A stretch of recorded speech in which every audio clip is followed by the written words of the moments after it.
think of you, remember me. Say a prayer, a song to lift the lonely heart.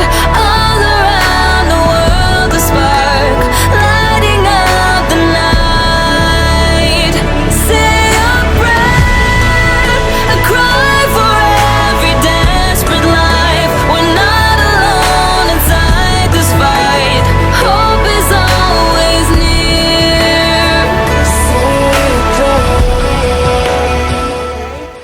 I wanted you to know that on February 25th, I'm going to be gathering together with several thousand of my closest friends. You know how we do when we get together to worship together, to have a great time in God's Word, to fellowship with one another, to pray with each other.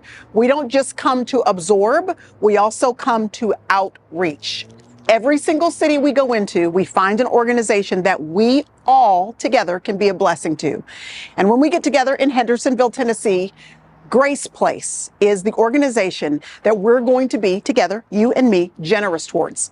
We called them and we asked them, how can we be a blessing to you as you serve people in and around the area in Nashville, Tennessee?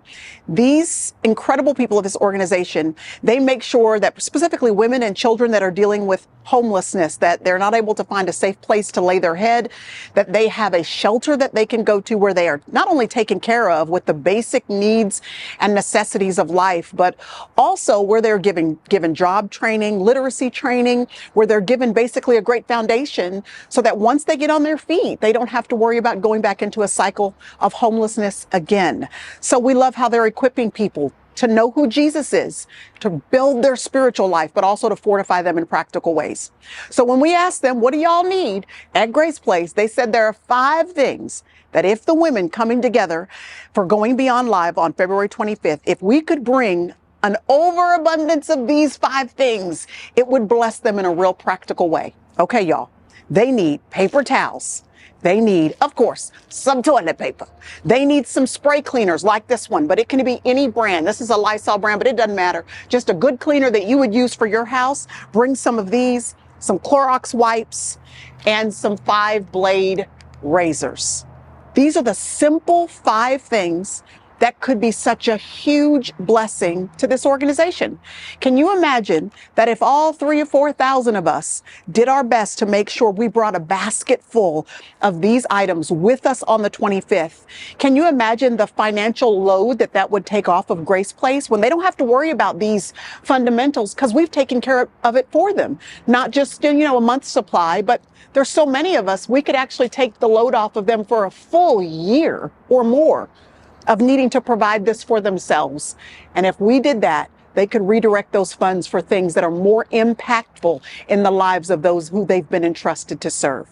Thank you for joining with me. Be as generous as you possibly can, and I'll see you on February 25th. I'm looking forward to it. Graduation party together, me and Nicole. We grew up in church here together. She's still one of my closest friends. And Mom and Dad lived in a house around the corner. We walked to church. Dad still lives in the exact same house today that we moved into when I was 7 years old. It's a little small house. We've just been in the same house this whole time. And we had a high school graduation party for the 2 of us in this little house.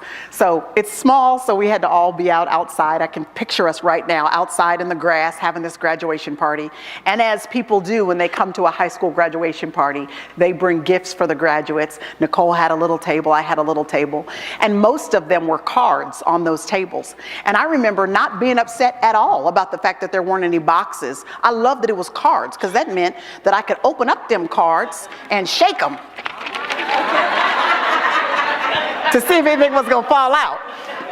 Because more than anything, as a college student, what you need is some money to help you get yourself situated. I remember one little gift bag that was sitting there that I opened up. It was from a lady named Mrs. Holt. And I opened up that gift bag, and there was a card, and I opened it up. Nothing fell out. Then I reached in the little bag and I opened up a little book that I still have to this day called The Promises of God. Sweet little book. And I just thought, oh, this is so precious.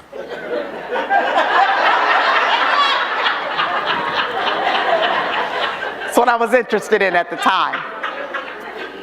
So I remember I went to college. I took the little book with me. I had all my stuff, laundry baskets, boxes, all the things. And we moved up to the University of Houston, is where me and Nicole went to school together. And I remember that little book. It was on the corner of my desk for a while. And then, of course, as school got busy that first semester, there were papers and computers and things, books everywhere. And so it kind of got shoved underneath piles of stuff. And then eventually it got moved into a drawer. And then, you know, at the end of the school year, you move out. You've got all these boxes now of stuff just thrown in there together.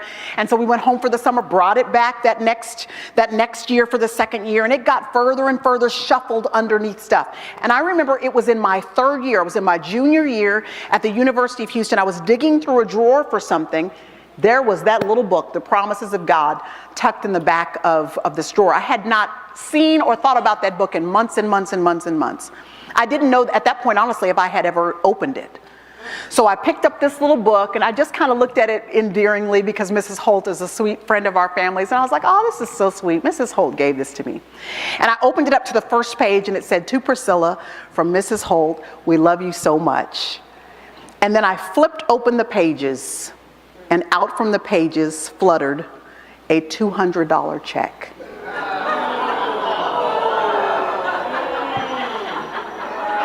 All that treasure had been in the book the whole time. And I thought about all of the times that my roommates and I had been scrounging from quarters and nickels and an extra dollar so we could get some French fries or a soda before going to class. All this time, we didn't have enough money to get what we needed for this or that.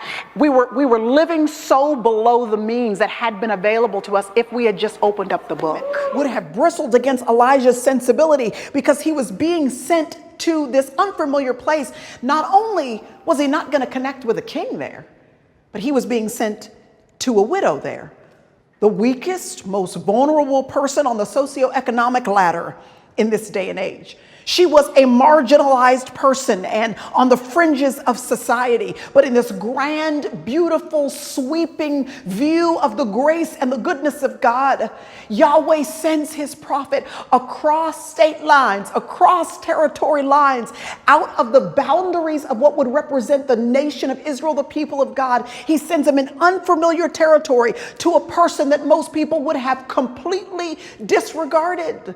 And can I just tell you that this is a beautiful arrow that points us all the way into the New Testament when Jesus in Luke chapter 4 would say, listen, I want to tell you who I am and the breadth of everything I've come to do by reminding you that in the time of Elijah, Jesus would say in Luke chapter 4, there were many widows that were in Israel in Elijah's day, but that's not where I sent Elijah. I sent Elijah to a widow that was in Zarephath, specifically and strategically, because in that moment we get to see the grand view of the redemption story beginning to take shape. And aren't you glad that the grace of God, the redemption of God, the goodness of God, the forgiveness of God, the mercy of God is not just for some people in a particular place, but that it pushes past all barriers and past boundaries, and it reaches people like us who have strikes against us, who have a history, who have a past, who may be marginalized or ostracized, the disenfranchised, the down and out. His grace and his goodness even reaches us.